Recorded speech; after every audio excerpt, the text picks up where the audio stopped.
Ratio analysis, अनुपात विश्लेषण,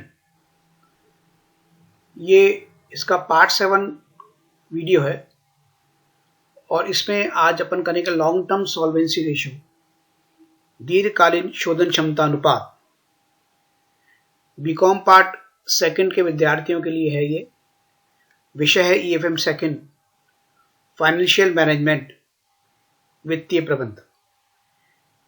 unit 2 का ये टॉपिक है और मैं doctor Manu Sharad Pathak, department of EFM, SRLS Government College Kaladala, Jaipur, आप सभी विद्यार्थियों का हार्दिक स्वागत और अभिनंदन करता हूं। तो विद्यार्थियों, प्रारंभ करते हैं अपन लॉन्ग टर्म सॉल्वेंसी रेशियो, दीर्घकालीन शोधन क्षमता अनुपात। इसको कैपिटल स्ट्रक्चर रेशियो भी कहते हैं और हिंदी में इसको कहते हैं पूंजी संरचना अनुपात। इसमें कौन कौन से अनुपात हैं? डेब्ट equity ratio, property ratio, solvency ratio, fix asset ratio, capital gearing ratio, डेब्ट service ratio, dividend coverage ratio. Hindi में इसको कहते हैं डेब्ट इक्विटी रेशियो को ऋण क्षमता अनुपात, प्रॉपर्टी को स्वामित्व अनुपात, सॉल्वेंसी रेशियो को शोधन क्षमता अनुपात, फिक्स एसेट रेशियो को स्थायी संपत्ति अनुपात, कैपिटल गियरिंग रेशियो को पूंजी दंतीकरण अनुपात,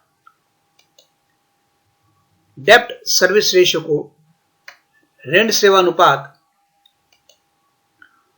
और लाभांश व्याप्ति अनुपात, हिंदी में कहते हैं, इंग्लिश में इसका नाम है डिविडेंड कवरेज रेशियो। तो इन सभी अनुपातों के बारे में आज अपन पढ़ेंगे।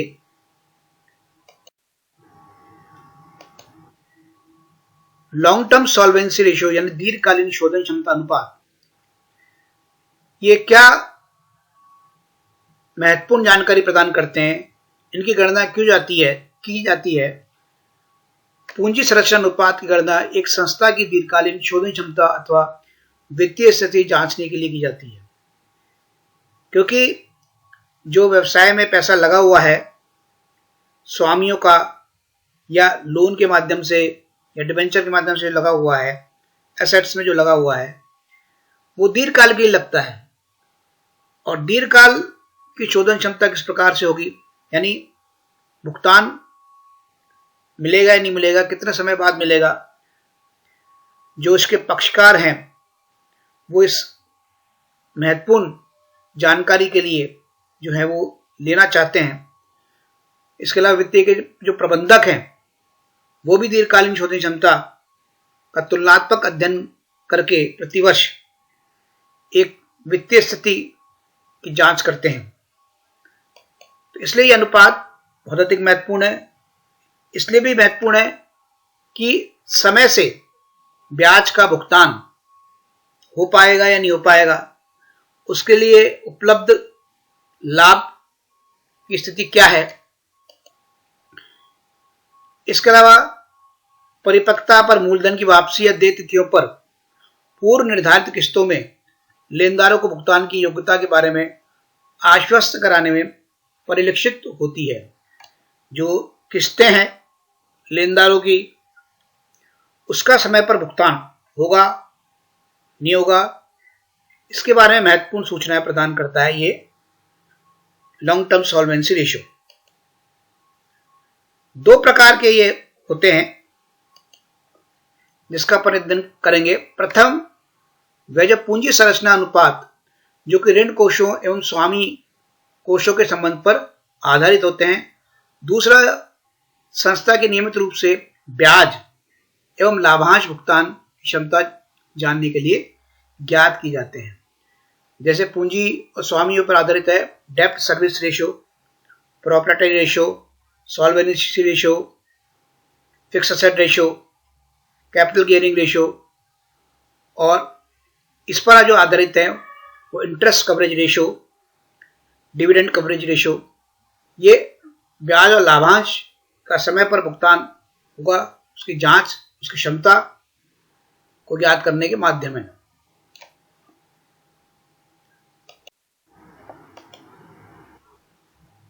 डेब्ट इक्विटी रेशियो, ऋण क्षमता अनुपात, कैपिटल स्ट्रक्चर रेशियो का सबसे महत्वपूर्ण अनुपात है ये, जो कि एक्सटर्नल इक्विटीज को इंटरनल इक्विटीज के भाग देकर ज्ञात किया जाता है।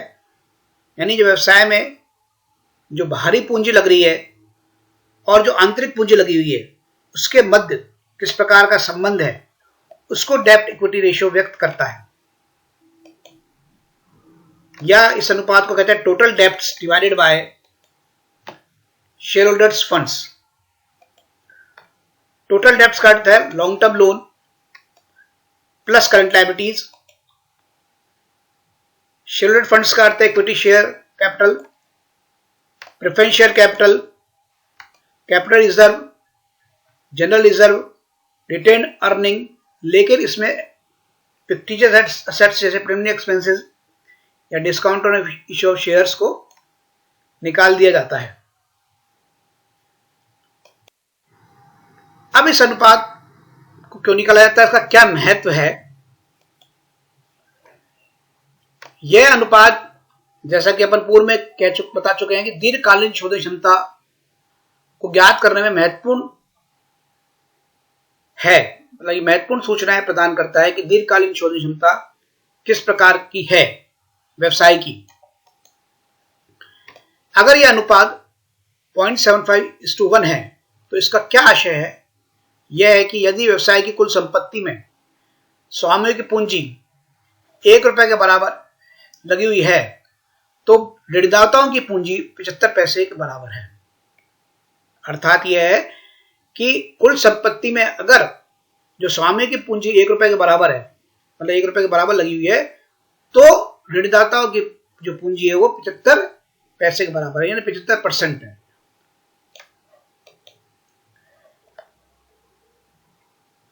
यह अनुपात जितना कम होगा, लेनदारों की स्थिति उतनी ही अधिक सुरक्षित,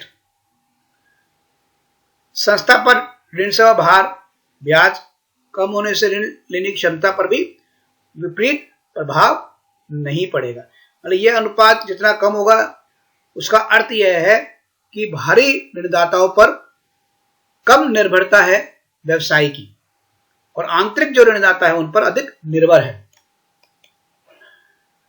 पर अंशदारियों के दृष्टिकोण से जो है यह अनुपात ठीक नहीं है। यह अनुपात अंशदारियों के दृष्टिकोण से अगर अधिक होगा तो उनको समता पर व्यापार का लाभ मिलेगा। इसलिए समता पर व्यापार पर जो लाभ है वो तभी मिलेगा जब यह अनुपात अधिक होगा। अच्छा, इसमें लिखा है अंशदारियों समता पर व्यापार का लाभ प्राप्त नहीं होगा जबकि अनुपात कम होगा, और अगर अधिक होगा तो अंशदारियों को समता पर व्यापार का लाभ प्राप्त होगा।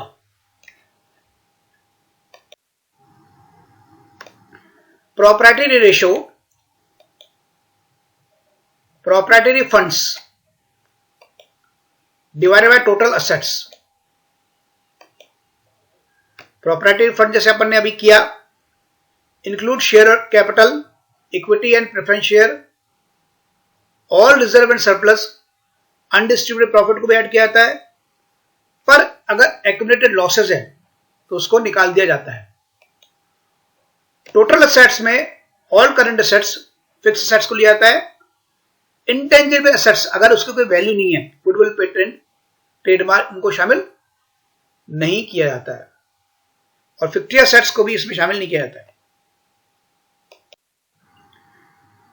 अब इस अनुपात का क्या महत्व है?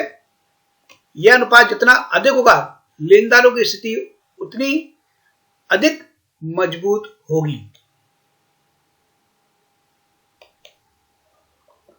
ऊंचा अनुपात सुदृढ़ वित्तीय स्थिति का परिचायक है, क्योंकि ऐसी संस्था बाहर की कार्यशील पूंजी पर कम निर्भर करेगी। मतलब जो जितना ऊंचा अनुपात होगा उतना ये स्थिति पता लगेगी व्यापार की कि वो बाहरी ऋणदाताओं पर कम निर्भर है, आंतरिक ऋणदाताओं पर अधिक निर्भर है। इसलिए जो वित्तीय स्थिति है वो अच्छी मानी जाएगी ऊंचे अनुपात अगर है तो। इसको और जो है वो तरीके से भी निकाल सकते हैं, यानी फिक्स असेट की अगर पोजीशन जाननी हो कि प्रोप्राइटरी फंड का उनसे क्या अनुपात है तो fix asset to proprietary funds, और करंट असेट्स की जानी हो तो ratio of current assets to proprietary fund. अगला है सॉल्वेंसी और डेब्ट टू टोटल असेट्स रेशियो। अब टोटल लायबिलिटीज यानी जो एक्सटर्नल इक्विटीज अपन ने करी थी डेब्ट इक्विटी रेशियो में डिवाइड बाय टोटल असेट्स, यानी शोधन क्षमता की जानकारी प्रदान करता है। ये ऋणदाता जो बाहरी ऋणदाता हैं उनकी शोधन क्षमता की जानकारी इस अनुपात से निकलती है। Total debts plus long term loan, total डेब्ट का मतलब क्या है, long term loan plus current liabilities. यह अनुपात जितना कम होगा लेनदारों की स्थिति उतनी ही अधिक सुरक्षित रहेगी तथा संस्था पर ऋण सेवा भार ब्याज कम होने से ऋण लेने की क्षमता पर भी विपरीत प्रभाव नहीं पड़ेगा। मतलब यह अनुपात जितना कम होगा, कम होने का मतलब यह है कि जो टोटल लायबिलिटीज है वो कम है, तो इसका अर्थ यह है कि असेट्स में टोटल मतलब बाहरी ऋणदाताओं की जो पूंजी है वो कम लगी हुई है और आंतरिक ऋणदाताओं की पूंजी अधिक लगी हुई है। तो जितना अनुपात ये कम होगा उतनी लेनदारों की स्थिति अच्छी मानी जाएगी, उनको समय पर भुगतान मिल जाएगा। और कम अनुपात का अर्थ यह भी है कि जो ऋण सेवा का भार है वो भी कम होगा और इससे आसानी से ऋण सेवा भी ली जा सकती है। जितना ऊंचा होगा लेनदारों की स्थिति उतनी अधिक असुरक्षित होगी। Fix asset ratio, fix assets में से अगर डेप्रिशिएशन शामिल नहीं किया जाए divided by long term funds, यानी दीर्घकालीन जो भी फंड्स हैं वो फिक्स असेट्स में कितने लगे हुए हैं उसके बारे में महत्वपूर्ण जानकारी प्रदान करता है fix asset ratio. Long term funds में क्या लेते हैं, equity share capital, preference share capital, reserve and surplus,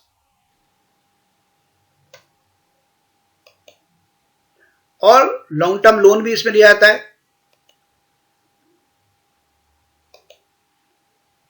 net fix assets का अर्थ है कि डेप्रिसिएशन इसमें निकाला गया है और कुछ विद्वान दूसरा अनुपात भी उपयोग में लाते हैं, इसमें कैपिटल एम्प्लॉयड से इसको भाग दे देते हैं। कैपिटल एम्प्लॉयड कैसे निकाला गया था, अपने जो अपन ने पहले वीडियोस करे उसमें आप जाके देखिए थे कैपिटल एम्प्लॉयड कैसे निकाला गया है। टोटल असेट्स में से करंट जो लायबिलिटीज है उसको लेस कर दिया जाए तो नेट कैपिटल एम्प्लॉयड ज्ञात हो जाएगा। तो यह अनुपात कितना महत्वपूर्ण है, यह अनुपात 1 से कम है तो इसका क्या अर्थ है, दीर्घकालीन कोषों का प्रयोग चालू संपत्ति की पूर्ति के लिए किया गया है। इसका अर्थ है कि अगर 1 से कम है तो दीर्घकालीन कोषों का प्रयोग जो है चालू संपत्ति की पूर्ति के लिए किया गया है। इसके विपरीत अनुपात अगर 1 से अधिक है तो इस बात का द्योतक है कि स्थायी संपत्ति की कुछ भाग का क्रय अल्पकालीन साधनों अर्थात बैंक अधिविकर्ष आदि से किया गया है। तो यह महत्वपूर्ण जानकारी इस अनुपात से प्राप्त होती है फिक्स असेट रेशियो। नेक्स्ट है कैपिटल गियरिंग रेशियो, पूंजी तंत्रीकरण अनुपात। इस अनुपात का क्या फॉर्मूला है, variable cost bearing capital divide by fixed cost bearing capital, यानी अस्थिर लागत वाली पूंजी को स्थिर लागत वाली पूंजी से अगर भाग दे दिया जाए तो कैपिटल गियरिंग रेशियो प्राप्त हो जाएगा। अब अस्थिर लागत वाली पूंजी और स्थिर लागत वाली पूंजी कौन कौन सी है ये ज्ञात करना जरूरी है, ये जानना जरूरी है। अस्थिर लागत वाली पूंजी है इक्विटी टू शेयरहोल्डर्स फंड्स, और स्थिर लागत वाली है debentures, preference shares, long term loan. Equity to shareholder funds में क्या लिया जाता है? Equity capital, reserve surplus.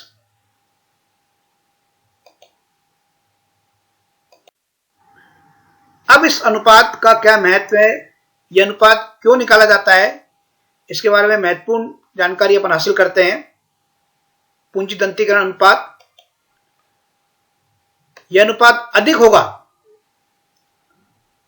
तो क्या पता लगता है इससे, यानी अगर वेरिएबल जो कॉस्ट ऑफ कैपिटल है वो ज्यादा होगा और जो स्थिर लागत वाली पूंजी है वो कम होगी, तो इससे क्या पता लगता है? समता अंश पूंजी स्थिर लागत वाली पूंजी तुलना में अगर अधिक है, व्यवसाय के लाभों पर स्थिर वित्तीय व्यय का भार उतना ही कम होगा। यानी फिक्स्ड जो व्यय है, यानी जो इंटरेस्ट दिया जा रहा है उस पे उतना ही कम होगा अगर यह अनुपात अधिक होगा।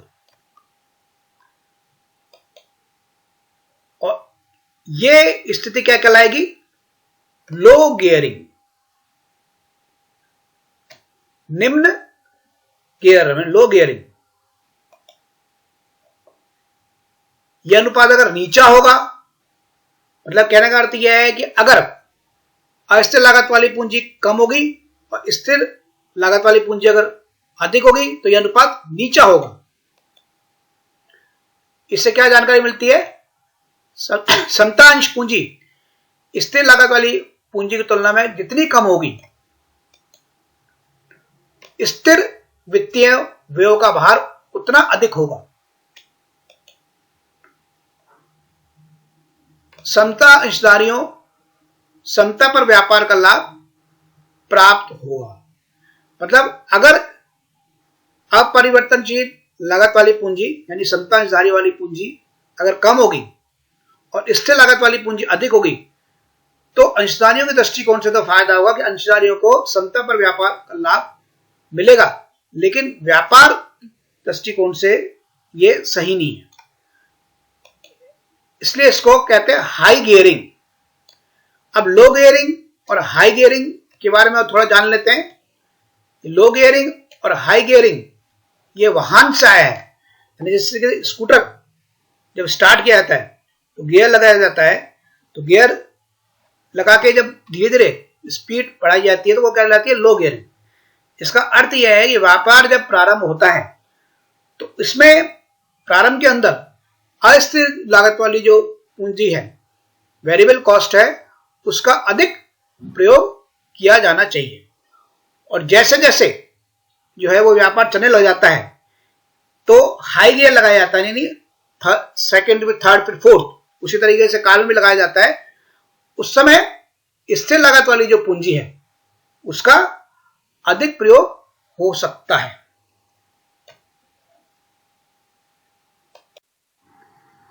अब एक उदाहरण ले लेते हैं जिससे अपन समझ लेते हैं कैपिटल गियरिंग रेशो। जैसे इक्विटी शेयर कैपिटल दो कंपनी से एक्सा और वाई दोनों का एक लाख दे रखा है। 5% प्रेफरेंस शेयर दे रखा है, एक्स में 50,000 और वाई में 1 लाख। 6% डिबेंचर दे रखा है, एक्स में 20,000, वाई में 50,000। जनरल रिजर्व दे रखा है, एक्स में 30,000, वाई में 25,000। प्रॉफिट एंड लॉस अकाउंट दे रखा है, एक्स में 20,000, वाई में 25,000। तो कैपिटल गियरिंग रेशो जैसा अपन जानते हैं equity share funds divided by interest bearing loan, उसमें डिवेंचर्स और लोन हो और प्रेफरेंस शेयर कैपिटल आ जाएगा। तो इस अनुपात को ज्ञात अपन को करना है। तो इक्विटी शेयर फंड्स में कौन कौन से फंड्स आएंगे, यानी अस्थिर लागत वाली पूंजी कौन कौन सी होगी? इक्विटी शेयर कैपिटल आ जाएगा और अपना जनरल रिजर्व आ जाएगा और प्रॉफिट एंड लॉस अकाउंट आ जाएगा। यानी 1 लाख प्लस 30,000 प्लस 20,000 एक्स का होगा और वाई का 1 लाख प्लस 25,000 प्लस 25,000, यानी दोनों का 1.5 लाख होगा इक्विटी शेयर फंड्स अस्थिर लागत वाली पूंजी। और स्थिर लागत वाली पूंजी कौन सी होगी? प्रेफरेंस शेयर कैपिटल और डिवेंचर्स, यानी 70,000 इसका और 1,50,000 इसका। इसको आगे और समझ लेंगे एक स्लाइड में। जैसे आपको बताया गया है, एक्स का equity share plus general reserve plus profit loss divide by debenture plus preference share, यानी अस्थिर लागत वाली पूंजी डिवाइड बाय स्थिर लागत वाली पूंजी। इक्विटी शेयर दे रखा है 1,00,000, जनरल रिजर्व 30,000 और प्रॉफिट लॉस 20,000, यानी 1,50,000। और स्थिर लागत वाली पूंजी डिवेंचर 50,000, प्रेफरेंस शेयर 20,000, तो 70,000। 1,50,000 डिवाइड बाय 70,000 आएगा 2.14:1। तो इसका मतलब यह है कि यह अनुपात बढ़ा हुआ है, यानी अस्थिर लागत वाली पूंजी अधिक है और स्थिर लागत वाली पूंजी कम है। तो यह कहलाएगा लो गियरिंग, यानी व्यवसाय के स्वामियों के द्वारा व्यवसाय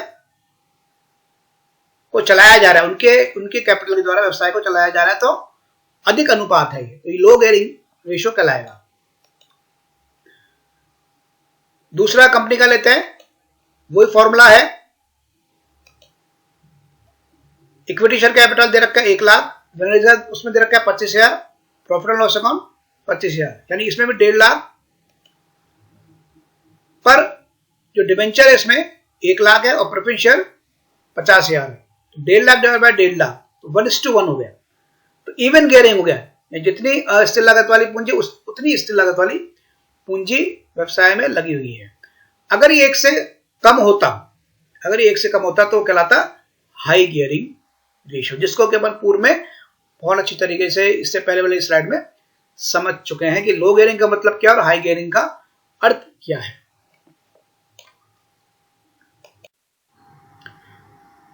आगे इंटरेस्ट कवरेज रेशियो और डेब्ट सर्विस रेशियो, यानी इंटरेस्ट की भुगतान के बारे में यह महत्वपूर्ण सूचना प्रदान करता है।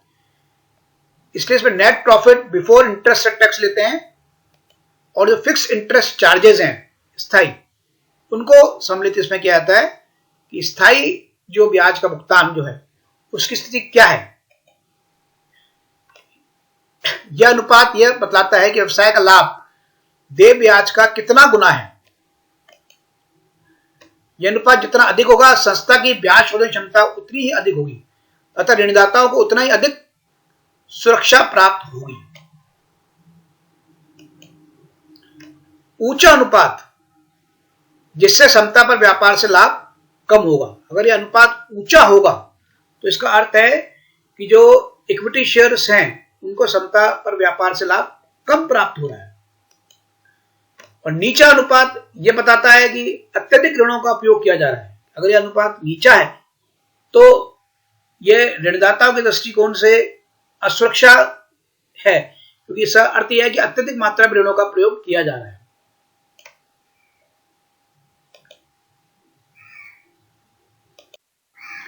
आगे डिविडेंड कवरेज रेशियो, डिविडेंड के बारे में महत्वपूर्ण जानकारी प्रदान करता है।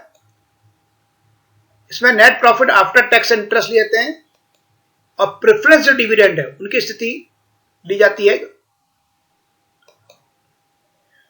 यह अनुपात जितना ऊंचा होगा, अधिमान हिस्सेदारी के दृष्टिकोण से उतना ही अच्छा माना जाएगा। अब एक उदाहरण से अपन इसको समझ लेते हैं। इसमें आपको ज्ञात करना है डेब्ट equity ratio, property ratio, solvency ratio और fix asset ratio.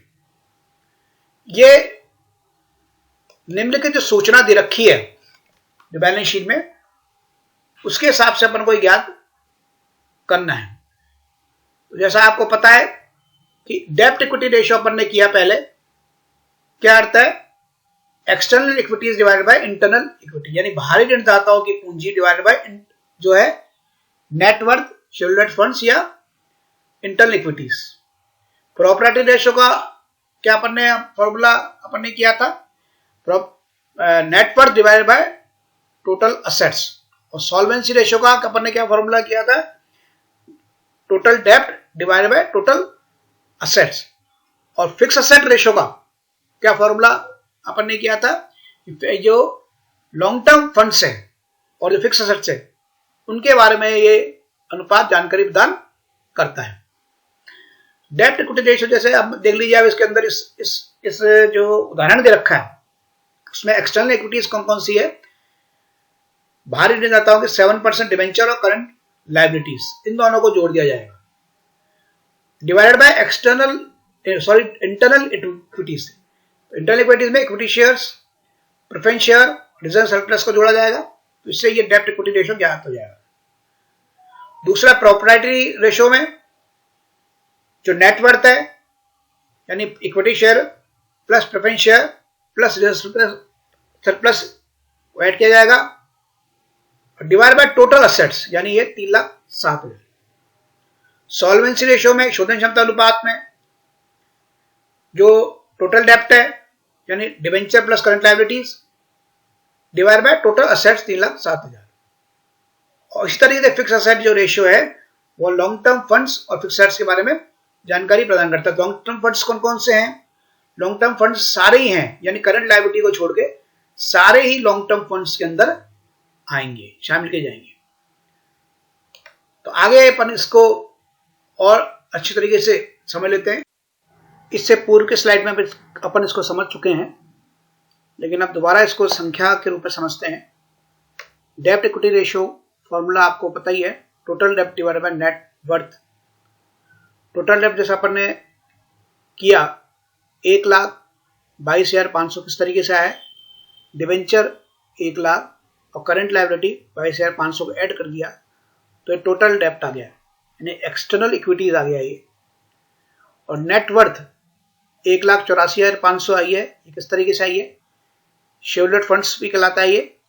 Equity share 75,000 plus preference share 25,000 plus reserve surplus 84,500, इनको सबको ऐड किया तो आया 1,84,500। तो इसको जब भाग दिया तो आया 0.66:1, यानी अगर आंतरिक ऋणदाताओं की जो पूंजी है वो 1 लगी हुई है तो बाहरी ऋणदाताओं की पूंजी 0.66% है, मतलब 0.66 है। Proprietary ratio, proprietary funds divided by total assets. तो प्रोप्राइटरी अपन निकाल ही चुके हैं अभी, 1,84,500। टोटल असेट्स अपन ने देखा था 3,07,000 आ रहा था, तो 0.6:1, यानी जो नेटवर्थ है वो 0.6% लगा हुआ है, यानी 60% लगा हुआ है। सॉल्वेंसी रेशियो, टोटल डेब्ट डिवाइड बाय टोटल असेट्स, 1,22,500 जो हमने निकाला मैंने यहाँ पे, डिवाइड बाय टोटल असेट्स होगी 3,07,000, यानी 0.4:1, यानी व्यवसाय में जो स्वामी की जो पूंजी है वो 60% लगी हुई है और जो बाहरी ऋणदाता है उनकी 40% पूंजी लगी हुई है। इसका अर्थ यह है, तो तीनों अनुपातों से ही जानकारी अपन को यह हासिल होगी। तो इस अनुपात के साथ ये दोनों अनुपात भी निकालना जरूरी है, तभी दोनों अनुपातों के बीच के संबंध को अपन जान सकते हैं। तीसरा फिक्स असेट रेशियो, इसका formula fix asset divide by long term loan. Fix assets दे रखा है 2,19,810। लॉन्ग टर्म लोन फंड्स में सारे लेंगे, केवल अपन ने करंट जो लायबिलिटी है उसको छोड़ा है, तो यह है 2,84,500 ऐड करके यह है 0.77:1, यानी अगर 1 से कम है तो इसका अर्थ है कि लॉन्ग टर्म जो फंड्स हैं उसका कुछ भाग जो है, यानी जो 23 इसका 0.23 जो है वो करंट एसेट्स में लगा हुआ है, करंट एसेट्स के खरीदने में लगा हुआ है। अब ये आपने विभिन्न अनुपात करे जो कि लॉन्ग टर्म सॉल्वेंसी से संबंधित है, दीर्घकालीन शोधन क्षमता, इनको पूंजी संरचना अनुपात भी कहते हैं, जिसमें कि प्रथम अपन ने ऋण क्षमता अनुपात किया, स्वामित्व अनुपात किया, शोधन क्षमता अनुपात किया अपन ने, स्थायी संपत्ति अनुपात किया, पूंजीगंतीकरण अनुपात किया, ऋण सेवा अनुपात किया और लाभांश व्याप्ति अनुपात अपन ने किया। इन अनुपातों के बारे में मैं समझता हूं आपको समस्त जानकारी हो गई होगी और आपने ये वीडियो देखा जिसमें पूंजी संरचना अनुपात के बारे में महत्वपूर्ण जानकारी प्रदान की गई। ये रेशियो एनालिसिस का पार्ट 7 वीडियो है, यानी इससे पूर्व 6 वीडियो अनुपात विश्लेषण पे और हैं, वो भी आप सब देखिएगा जिससे कि आपको पूरी जानकारी इस विषय पर अनुपात विश्लेषण के बारे में पूरी जानकारी हासिल हो जाए और इसमें जो भी अनुपात आप जो है वो क्वेश्चन आए एग्जाम में वो आसानी से आप कर सके। तो आपको ये सारा वीडियो जो लेक्चर ई लेक्चर है वो किस प्रकार से लगा, कितना आपको ये मददगार रहेगा, जरूर कमेंट बॉक्स में आके लिखिएगा। जय हिंद, जय भारत और देखने के लिए बहुत बहुत धन्यवाद।